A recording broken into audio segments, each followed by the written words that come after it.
Sports Watch 12 with Griffin Stroing starts now. We still have a week until spring sports can get underway with their season.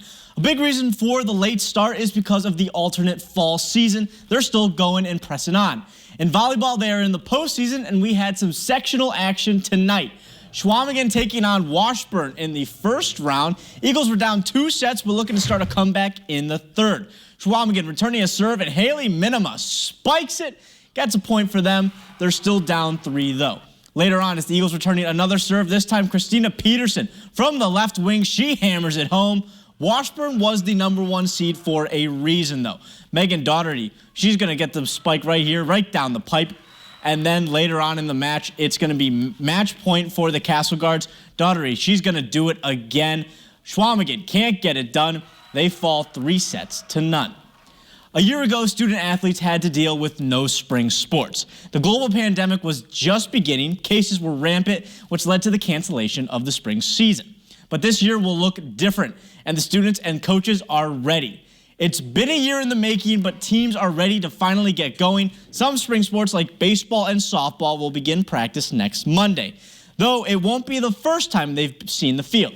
The WIAA has allowed teams to have 15 contact days before official practice begins. But let's not forget, the pandemic is still going on. Granted, it is getting better here in Wisconsin. More and more people are getting vaccinated, which is great, but there is still reason to be safe and cautious. And with most spring sports taking place outdoors, it actually allows everyone involved to feel a little bit safer.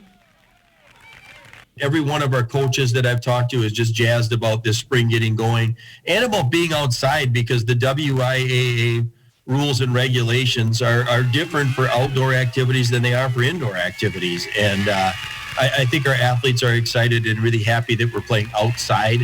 He also mentioned, though, that social distancing and wearing a mask will still be required, even though they are events outside. And this is something that will be happening throughout the Great Northern Conference. And we kind of talked as athletic directors and activity directors in our conference about, some consistency within the conference.